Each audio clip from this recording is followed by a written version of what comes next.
Allison's in labor, and I'm driving 20 miles an hour because it's foggy. So I'm 2 hours away. It's foggy, and I'm driving 20 miles an hour.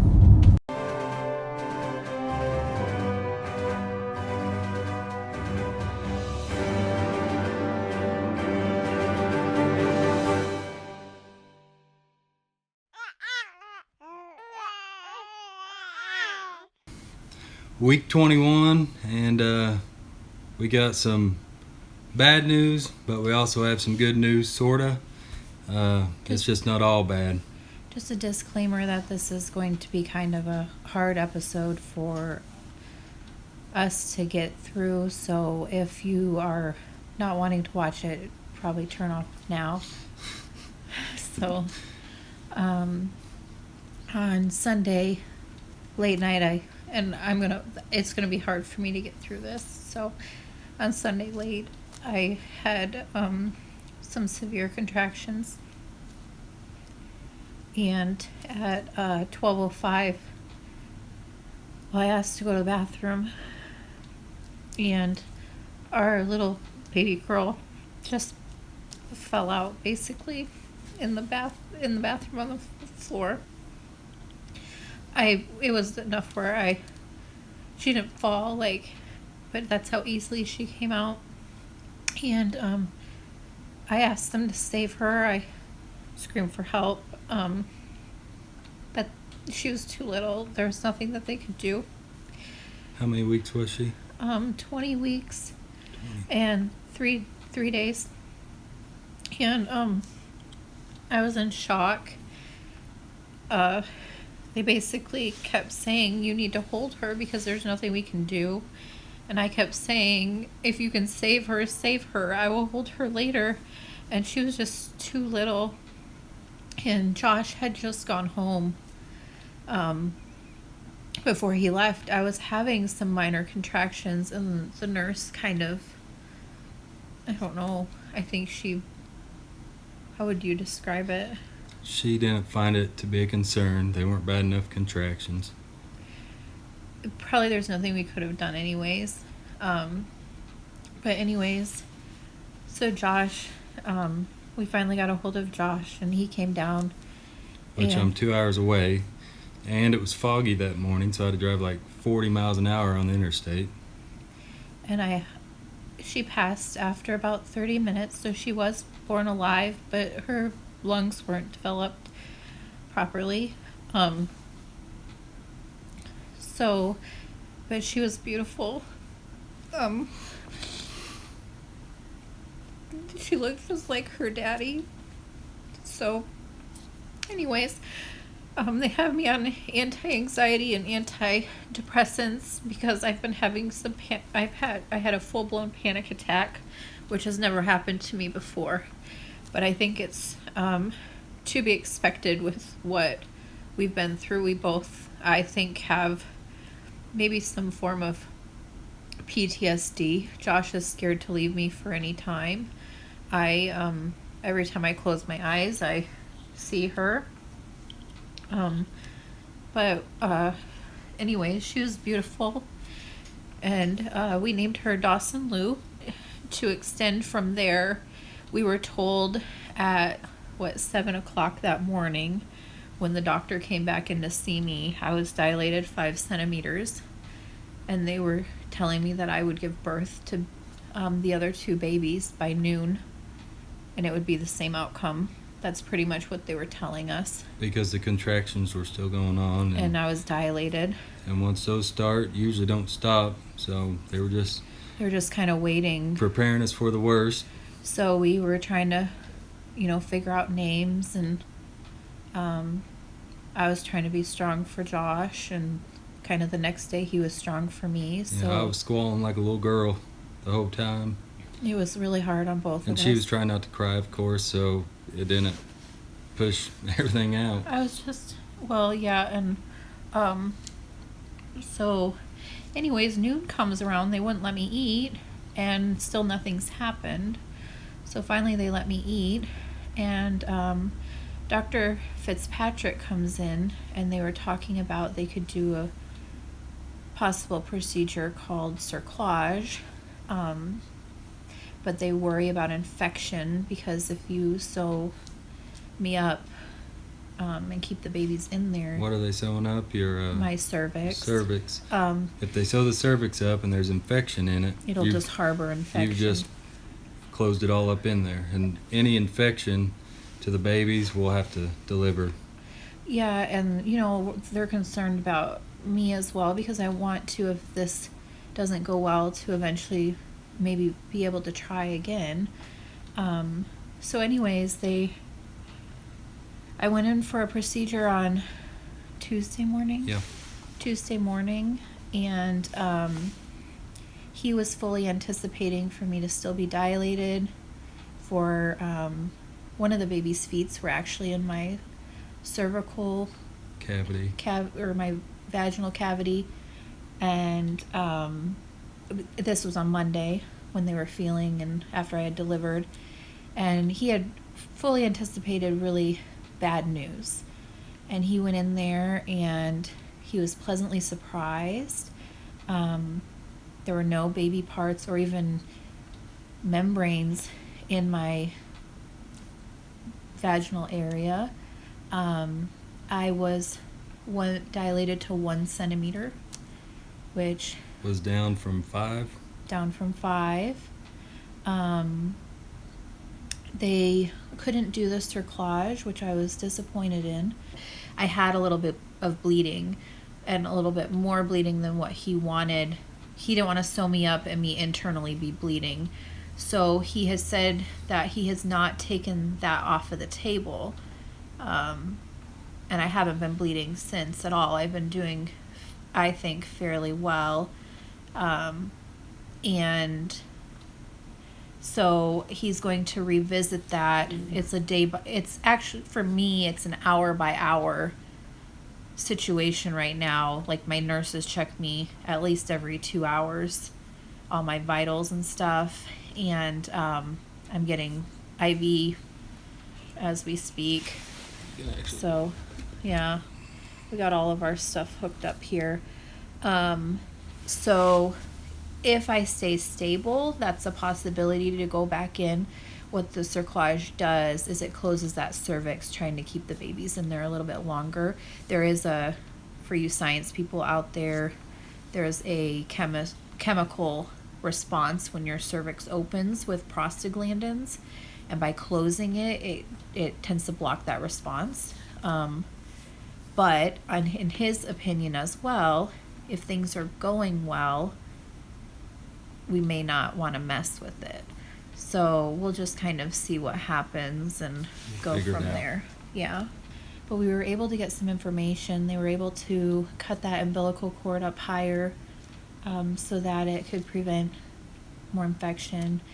Because it was acting as a wick, because it was still hanging out. Yeah. So they had to get that. As close up, and so now it's up in my uterus again. And they weren't able to get an amniocentesis on B because the little stinker, when he put the needle in the pocket to get the amniotic fluid, she reached up to try to grab the needle, so he had to pull it out really quick. But they're concerned that B might have a small rupture as well, which can cause infection.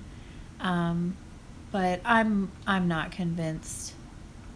I told Josh that. I said I'm not convinced that that's what's going on, but I'm just going to try to keep thinking positive. And then C, we found out everything's really healthy with C as far as the amniotic fluid.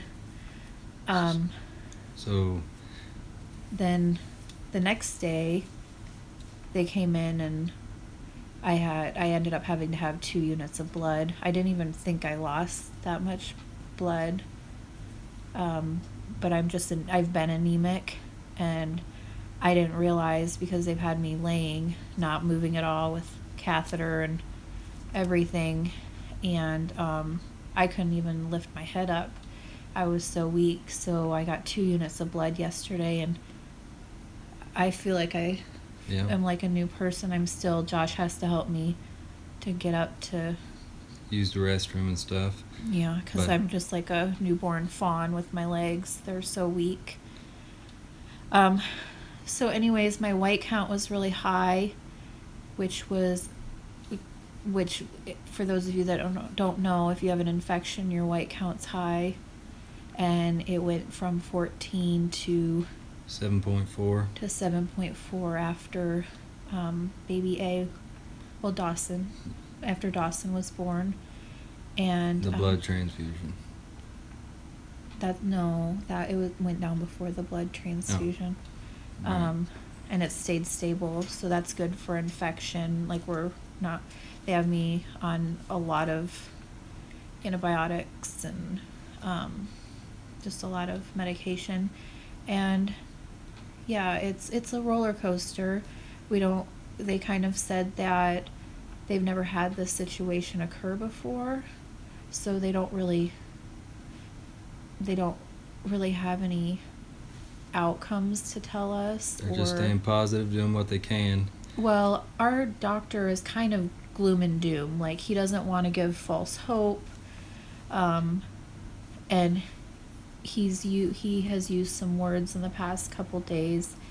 Like, he's optimistic about X, Y, and Z. He's happy with how whatever went. And he had never, since we've been here, even had used those words. So we're taking that as a positive. So I don't know if she's going to let me or not, but I got some pictures of Dawson.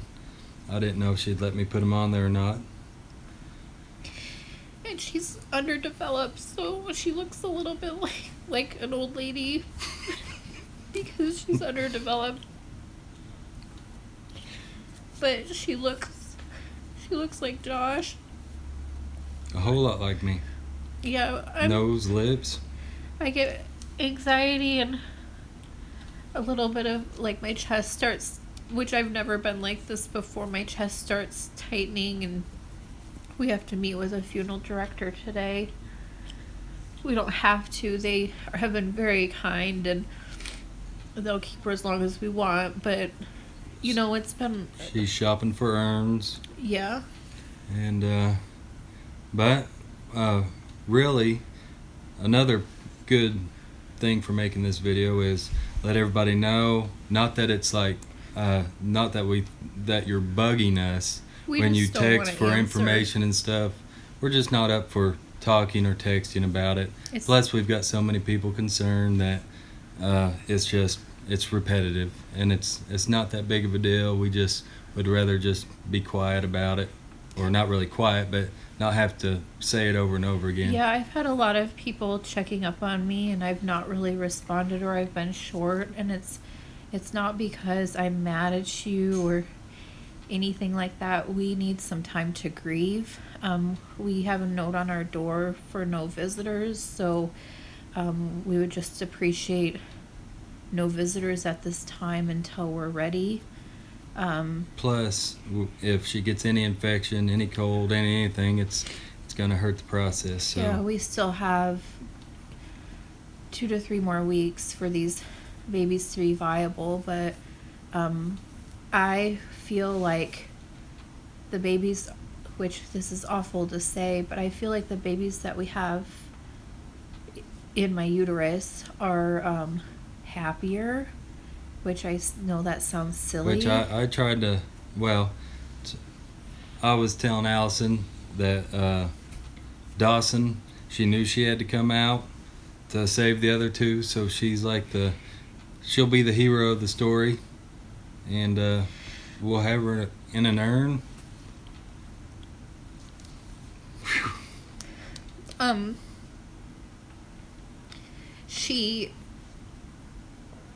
My body I was feeling really sick to my stomach up to the days before Dawson was born. And that went away after she was born. So I almost feel like my body was saying that something's wrong.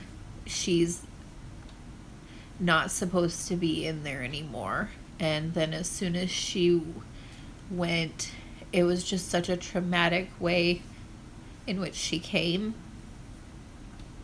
that's what, I mean, no matter when you lose a child,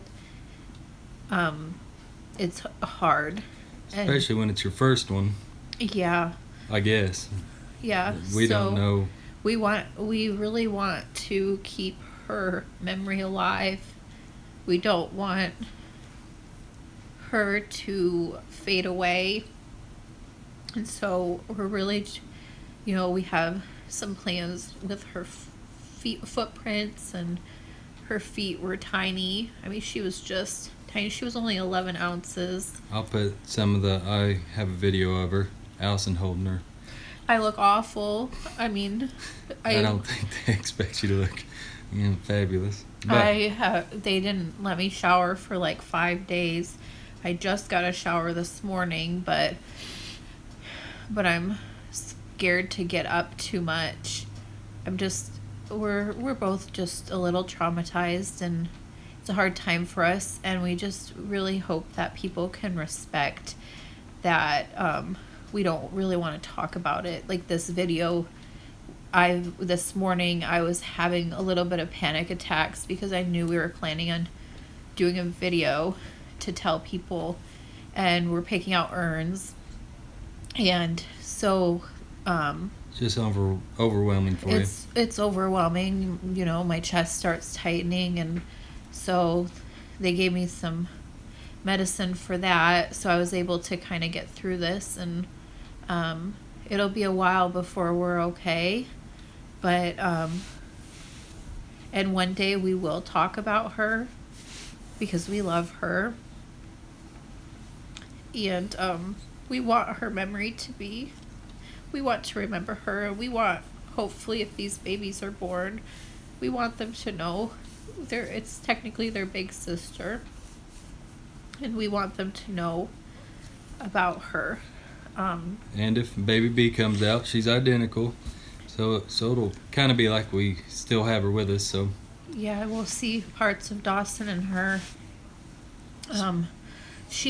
Her amniotic fluid's a little low, so in B, and so they're concerned about that B ruptured a little bit as well, which I said that earlier, but I'm just gonna think positive, and I feel better, especially since my blood transfusion, and I feel a lot better, so I think that's a good sign. And I haven't had contractions since yesterday morning.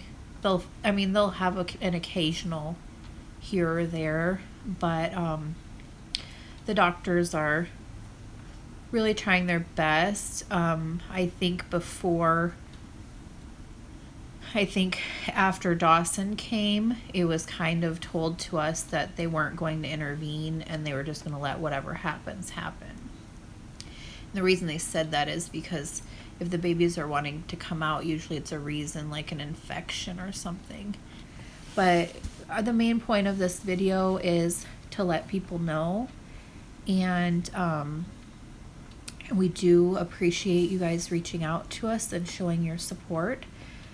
However, right now we just need some time, and if we don't respond, it's not that we don't want to talk to you or we don't appreciate what you're saying. It's just we've kind of found out we both grieve in different ways, and right now we just need to kind of go through that process. So we'll go ahead and wrap it up, and like, share, subscribe, and as always, thanks for watching.